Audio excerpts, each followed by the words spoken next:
వాసన్న గారు ఒక స్కెచ్ వేస్తే ఖచ్చితంగా జరిగి తీరుతుంది అంటారు. దానికి ప్రధానంగా మీ సహకారం వాస్తవం అది వాస్తవం. ఆయన వేసుకున్న స్కెచ్ చెప్పండి. మాధవరెడ్డి ఉమేష్ చంద్ర. సరే మాధవరెడ్డి గారు చెప్పండి. 6 నెలలు తిరిగినాం. 6 నెలలు టీడీపీ కార్యకర్తగా జెండాలు మోసినాం, జెండాలు కట్టినాం, బ్యానర్లు కట్టినాం, వెనకెమ్మటి ముంగటెమ్మటి తిరిగి కొట్టినాం, కొట్టేస్తాం. అంటే ఆయన కారులో రావాలి, ఆయన బీపీ కార్ కాకుండా ఇంకొక ఫ్రెండ్ తెచ్చిన కారు ఎక్కుతారు. ఒకవేళ బీపీ కార్లో వచ్చి ఉంటే జరుగుంటుంది వ్యవహారం. ఎట్లా వచ్చినా జరుగుతుంది ఆ రోజు. ఎలా? బీపీ కార్లో ఉంటే సేఫే కదా. ఎట్లా? మీరు ల్యాండ్ మైన్ పెట్టారు, పేలుతుంది. అది మామూలుగా పెట్టలేదు కదా, మనం పెట్టినటువంటిది కూడా ఏవి. ఎప్పటి నుంచి పెట్టారు బ్రిడ్జ్ కింద? బ్రిడ్జ్ స్టార్ట్ అప్పుడే. బ్లాస్ట్ అయిన తర్వాత మీరు ఎలాగ మరి రిటైర్ అయ్యారు? ఎటువైపు అంటే మాకు ఒక ప్లేస్ ఉంటుంది, ఆ ప్లేస్ ఆశన్ గారు స్పాట్లో ఉన్నారు అప్పుడు? ఉన్నారు. టీం మొత్తం ఉంది.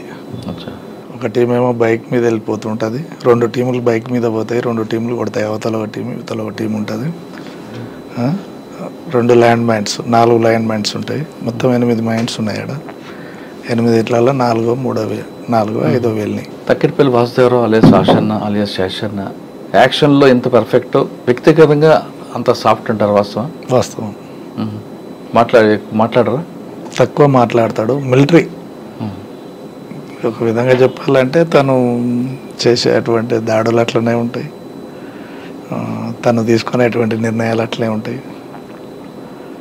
ఎనదిరిగి చూసేది ఉండదు. ఇక అది ఎంత కఠోరమైనటువంటి పరిస్థితి కానీ టార్గెట్ రీచ్ కావాలి, బయటికి రావాలి అనేటువంటిది ఉంటుంది. ఒక అగ్రవర్ణాలకు చెందిన వ్యక్తి ఎందుకు వచ్చారండి చెప్పారు? అది పర్సనల్ విషయం, అడగము.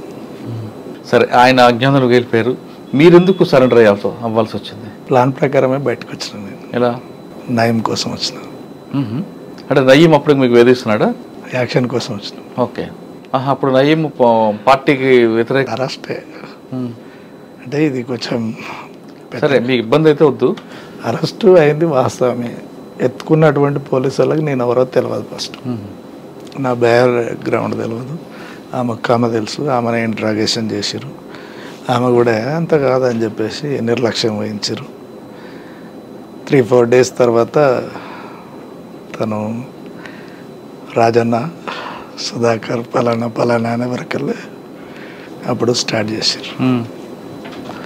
అప్పటి నుంచి నువ్వే నా కొడుకు దొరికింటే అప్పుడే కొట్టి పడేసేవాళ్ళం, తెలియదు నువ్వు భలే యాక్టింగ్ చేసినావురా అనేటువంటిది చెప్పేసి. శ్రీశైలం టనల్ వర్క్ నడుస్తుంది అప్పుడు. లెవీ కోసం వచ్చిన, వాస్తవంగా వచ్చిన లెవీ. అక్కడ ఉన్నటువంటి కాంట్రాక్టర్ లెవీ ఇవ్వాలి. ఫస్ట్ టర్మ్ తీసుకెళ్ళినా నేనే. తీసుకెళ్ళి ఎవరికి ఇవ్వాలి? రాష్ట్ర కమిటీ ఉంది అప్పుడు వాళ్ళ.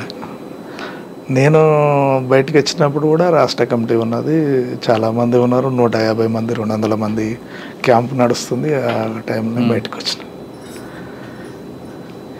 తీసుకెళ్ళి కొట్టేకాడి కొట్టి వదిలేసిరు. పూరా లోపలికి పోమని వదిలిపెట్టారు హైదరాబాద్లో. శ్రీశైలం నుంచి కర్నూలు నుంచి హైదరాబాద్ నుంచి ఉప్పల్ రింగ్ రోడ్లో దిగిన. ఎటు పోవాలి, పార్టీలో పోమని అంటాడు, పోయేది లేదు. ఎట్లాగో ఫాలో అవుతారు అనేటువంటిది ఒకటి ఉండే, అంచనా ఉండే. ఓకే, మీరు సరెండర్ అయ్యారు, ఒక పద్ధతి, ఒక ప్లాన్గా వచ్చారు. నయీంని ఎందుకు మీరు టార్గెట్ చేశారు? అంటే పార్టీకి వ్యతిరేకంగా ఆయన చేస్తున్న కార్యక్రమాలలో? అవును.